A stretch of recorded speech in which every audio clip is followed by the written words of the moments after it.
Jadi perbincangan Timur Tengah, potensi timnas Indonesia kejutkan Irak dan Arab Saudi. Timnas putri Indonesia dibantai Thailand dengan statistik kosong tembakan.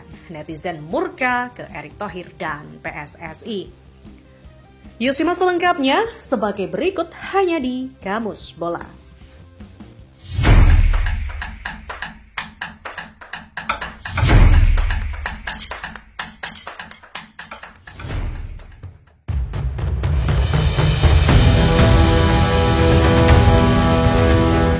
Jadwal resmi pertandingan timnas Indonesia di ronde keempat kualifikasi Piala Dunia 2026 telah diumumkan. Pada pertandingan perdana, Indonesia akan langsung berhadapan dengan tuan rumah Arab Saudi. Laga ini akan digelar pada hari Rabu, tanggal 9 Oktober tahun 2025, pukul 12:30 dini hari waktu Indonesia Barat. Hanya berselang 2 hari, Indonesia akan kembali turun ke lapangan menghadapi Irak pada hari Sabtu, 12 Oktober 2025, pukul 2:30 dini hari waktu Indonesia Barat. Dari sisi waktu pemulihan, memang terlihat jelas bahwa jadwal pertandingan ini sangat menguntungkan Arab Saudi dan jadwal Irak sedikit lebih diuntungkan daripada Indonesia. Dan jadwal ini sangatlah merugikan Indonesia. Sebab, Timnas Indonesia hanya diberi waktu istirahat selama 2 hari penuh saja. Sementara Irak mendapatkan waktu istirahat hampir mencapai 3 hari. Sedangkan Arab Saudi sebagai tuan rumah mendapat keuntungan mutlak. Jadwal Arab Saudi dari pertandingan melawan Indonesia ke laga berikutnya menghadapi Irak, Saudi memiliki waktu istirahat selama 5 hari penuh. Namun, pelatih Patrick Kluivert dan asistennya Alex Pastoor telah menegaskan bahwa Indonesia tidak akan menjadikan padatnya jadwal sebagai alasan. Para pemain disebut telah dipersiapkan secara fisik dan mental sejak jauh-jauh hari. Para pemain bahkan mengaku sudah sangat siap dan percaya diri menghadapi 2 kekuatan besar Asia tersebut, Arab Saudi dan juga Irak. Hal ini tidak lepas dari keberadaan wajah baru dalam skuad Garuda. Timnas Indonesia saat ini dipenuhi oleh nama-nama yang bermain secara reguler di kompetisi Eropa. Bahkan menurut data terbaru, per awal bulan Agustus tahun 2025, Indonesia menjadi negara dengan total nilai pasar tertinggi di antara ketiga tim yang tergabung dalam grup Indonesia, yaitu Arab Saudi dan juga Irak. Menurut Transfer Market, nilai total market value skuad Indonesia mencapai lebih dari 669 miliar rupiah atau 90 juta euro. Nilai itu sangat mengungguli Arab Saudi dan juga Irak. Arab Saudi masih di bawah 500 miliar, sedangkan market value Irak bahkan tidak mencapai setengah dari nilai pasar Indonesia. Dengan deretan pemain berkualitas di Eropa seperti Jay Itzes, Tom Hai, Kevin Dix, Calvin Verdong, Ragnar Oratmangun, Ole Romeni, hingga Marcelino Ferdinand. Indonesia kini menjelma menjadi salah satu tim yang bukan hanya sulit diprediksi, namun juga secara nyata setara bahkan melampaui kualitas dari Arab Saudi dan juga Irak. Di atas kertas, market value dan kualitas Indonesia memang lebih unggul dari Arab Saudi dan juga Irak.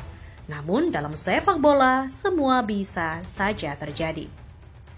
Apapun bisa terjadi, termasuk sesuatu yang di luar dugaan, di luar strategi, serta bisa saja terjadi. 3 pemain bermain di Jepang dan hanya 5 pemain yang bermain di Liga 1 Indonesia. Hal ini menciptakan kontras yang sangat besar dibandingkan skuad Indonesia pada 2 atau 3 tahun lalu. Tak hanya dari segi kualitas individu, kedalaman skuad Indonesia saat ini juga jauh lebih matang. Saking melimpahnya stok pemain berkualitas yang dimiliki Indonesia, bahkan pemain inti dan pemain cadangan Indonesia mereka memiliki kualitas yang bisa dikatakan setara.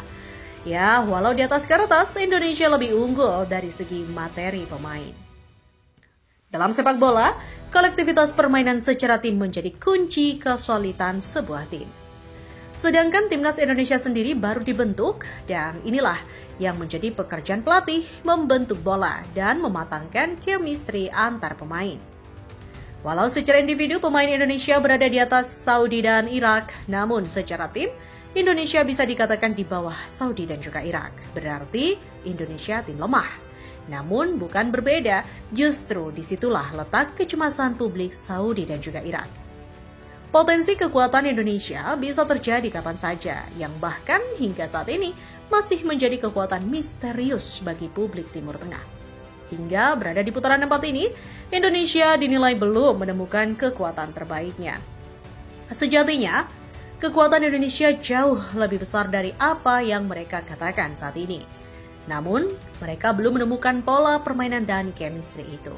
Dan itulah alasan publik hingga media Saudi dan Irak mencemaskan potensi ledakan dari kekuatan misterius Indonesia. Sebab bagi publik Saudi dan Irak, skuad baru Indonesia yang baru dibentuk saja sudah menunjukkan potensi yang luar biasa. Bagaimana jika Indonesia sudah memiliki chemistry yang padu serta menemukan pola permainan mereka inginkan. Dan potensi ledakan itu menjadi kecemasan tersendiri bagi publik Saudi dan Irak jelang memasuki putaran keempat ini. Bagi publik Saudi dan Irak, sepak bola kawasan Teluk memiliki karakter sepak bola yang hampir sama. Namun, gaya sepak bola Indonesia sangat berbeda. Indonesia bisa bermain dengan permainan menyerang total dengan penguasaan bola yang sangat kuat dan sulit direbut oleh lawan. Di sisi lain, Indonesia juga bisa bermain bertahan dengan pertahanan yang solid. Di waktu yang sama, Indonesia juga bisa bermain menyerang dan bertahan dengan permainan cerdas dan juga transisional. Sehingga kecepatan itulah yang menjadi senjata mematikan Indonesia yang juga ditakutkan negara Timur Tengah.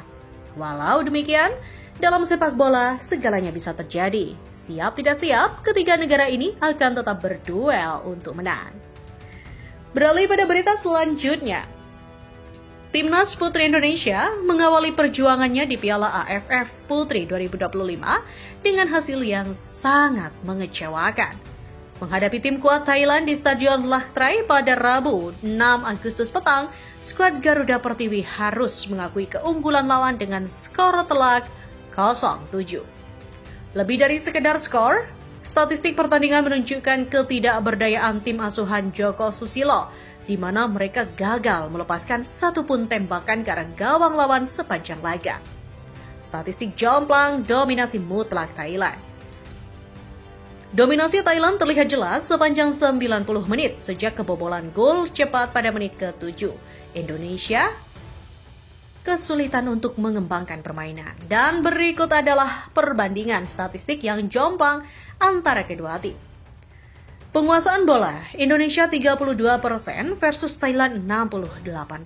Sedangkan akurasi umpan, Indonesia berada pada posisi 63% versus Thailand 85%. Sementara total tembakan, Indonesia 0 versus Thailand 29. Sedangkan pada sepakan sudut, Indonesia 0 versus Thailand 10. Statistik ini menunjukkan bahwa kiper Thailand benar-benar menganggur dan tidak mendapatkan ancaman sama sekali dari para pemain Indonesia. Konteks dibalik performa buruk. Performa yang tak berdaya ini tidak lepas dari kondisi tim yang cukup pelik jelang turnamen. Persiapan Garuda Pertiwi diguncang oleh pergantian pelatih mendadak dari Satoru Mochizuki ke Joko Susilo sesaat sebelum turnamen dimulai. Selain itu, tim juga tampil tanpa sejumlah pilar utama seperti Claudia Schönemann, Zahra Musdalifah, Safira Ika Putri, dan kiper andalan Iris Dero. Warganet pun salahkan PSSI dan Erick Thohir. Ya, kekalahan telak ini memicu kemarahan warganet di media sosial. Banyak yang menyalahkan keputusan PSSI dan Ketua Umum Erick Thohir yang mengganti pelatih Satoru Mochizuki yang dinilai sebagai penyebab utama dari persiapan yang tidak maksimal dan hasil yang mengecewakan. Kekalahan 0-7 dari Thailand menjadi tamparan keras dan cerminan nyata dari kondisi timnas putri saat ini. Dengan persiapan yang minim dan skuad yang tidak komplit, Garuda Pertiwi menghadapi jalan yang sangat terjal. Tugas berat menanti pelatih Joko Susilo untuk membangkitkan mental pemain sebelum menghadapi lawan kuat berikutnya. Tuan rumah Vietnam pada 9 Agustus mendatang.